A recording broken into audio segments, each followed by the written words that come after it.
Kutoka Dar es Salaam Tanzania mpaka jijini Mbeya ni safari moja tu ya kumletea gari aina ya Toyota IST mshindi wetu. Kwanza nilikuwa siamini, ila hadi chuma nimekiona najua ni 100% mali ni yangu. Na washauri waendelee kutumia PMBet, maana ni uhakika, sio matapeli, odds kubwa, kila kitu yani. Nafasi ni nyepesi tu, huenda wewe ukawa mshindi unayefuata wa gari aina ya Toyota IST kwenye promotion ya Super Royal Sports ya PMBet. Unaongea na nani? Audience yako ni nani? Na unaongea na nani? Wakati gani? Halafu unazungumzia au unaongelea wapi? Halafu ujiulize swali gumu. Halafu unaongea nini na nani? Wakati gani? Mahali gani? Halafu ili sote hasa vyombo vyetu vya habari wengine wote tuweze tukaleta taifa pamoja. Alafu tuache kukejeli ma statement. Tuwalete pamoja. Tukubali kwenye mazungumzo na wenye dhamana. Na hili nahitimisha kwa kusema sio kwamba haliwezekani. Nitapeni mfano tu. Miaka kama hii ni 2025, miaka kama 12 iliyopita. Kipindi kama hiki nchi ilikuwa tensi kweli kweli. Mwaka 2012 na 13 nchi ilikuwa sio. Nakumbuka tukio moja la tarehe 17 mwezi wa pili. 17 mwezi wa pili ilikuwa siku ya Jumapili, aliyouawa Padri Mushi Zanzibar anaenda kufanya ibada. Wakristo wakanyanyuka kwa nguvu na hasira kweli. Chuki kanyengeka. Tulipoenda kumzika tarehe 20 ya mwezi ule mwezi wa pili siku ya Jumatano, Rais Sheni yuko pale kwenye mazishi. Tulikuwa na kina Emmanuel Nchimbi, waziri wa mambo ya ndani, tumeenda Zanzibar pale kina Kardinali Pengo. Alafu waziri mwenye dhamana kwenye ofisi ya makamu wa rais anatoa salamu pale za serikali ya mapinduzi ya Zanzibar. Alivyokuwa anahitimisha akasema Bwana ametoa na Bwana alitoa. Askofu akanyanyuka akasema hapana, haya ni matendo ya kishetani. Hakuna cha rais mbele yake, hakuna cha rais. Akalifuka. Alishafika mahali ya kusema liwalo na liwe.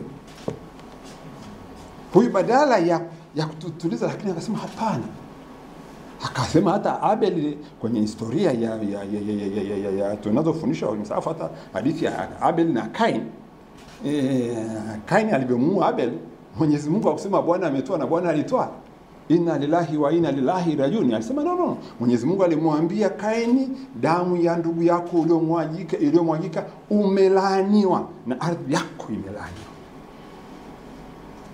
Sasa tusione haya mambo ni mambo mepesi, sio mambo mepesi kabisa.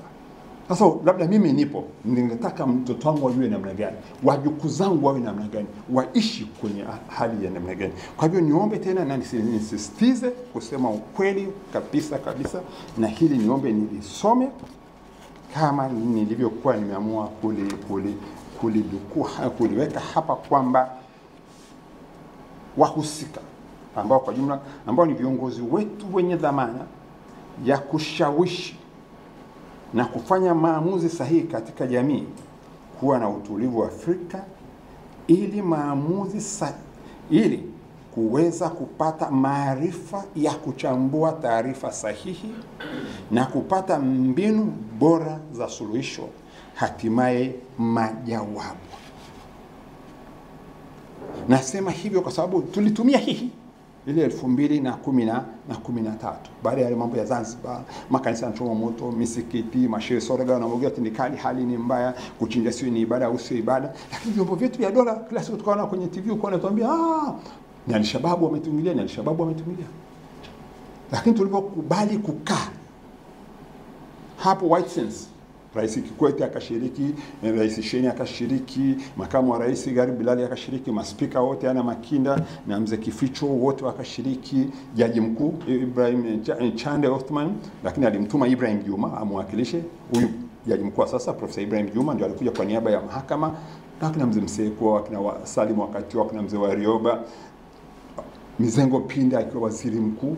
Tukakaa, wakati huo nilikuwa mwenyekiti wa TCD, tukaratibu zoezi lile, vyama vya siasa, viongozi wa dini, tukakaa tukazungumza siku mbili.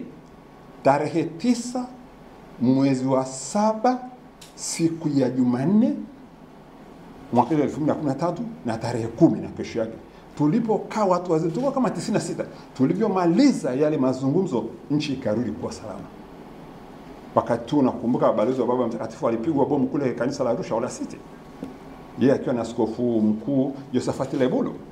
Kila maandamano ya Chadema watu wanakufa. Morogoro, mwandishi mwenzenu David Mwangosi akauawa kule Iringa. Kule Igunga mambo yakawa hayaelezeki. Arusha wanapigana mabomu, wapi Usariva watu wanachinjwa, Shinyanga huko. Hali ikawa ni tete kila mahali. Lakini tulipokaa sisi tukazungumza viongozi, tukaweka tofauti zetu pembeni na kuzungumza kwa ukweli, tukamwangalia mama Tanzania huyu hapa kwanza. 2 days, tarehe 9 na 10 mwezi wa 7 2013 nchi ikarudi kuwa salama. Kwa hivyo tukirejea wale wazee wengine bado wapo. Wazee wengine kama kuna mzee Mkapa wameshaondoka, Mwenyezi Mungu awarehemu, lakini matamshi yao waliotuachia yanaendelea kuishi, nukuu zao bado zipo. Kwa hivyo nafasi hii ipo. Naomba chonde viongozi wa nafasi yoyote tuje sasa, na wenye dhamana kuu ya kuongoza hili ni serikali. Serikali inaweza kama ikatumia taasisi yoyote tu nikamwambia basi hebu tukae tuzungumze, badala ya vuta ni kuvute. Tukiendelea na hii vuta ni kuvute, tutakuja kukuta Tanzania yetu sio tena ile tuliyokuwa nayo. Na hitimisha kwa kusema, naomba nimalizie kusisitiza kwamba hofu hii inahifadhiwa katika historia. Hofu hii tulionayo sasa inahifadhiwa katika historia na wasifu wa mama Tanzania kwa kutumia kalamu. Wakati wa kuandika historia na wasifu, kwa kutumia kalamu yenye kutumia damu inayoendelea kumwagika na iliyomwagika ya wahanga wa migogoro hii kama wino. Wasifu wa mama Tanzania uandikwe kwa wino wa damu, badala ya kalamu itumike kalamu ya udugu, kalamu ya umoja wetu, kalamu ya utu kujenga historia na wasifu wa mama Tanzania. Asanteni sana kwa kunisikiliza.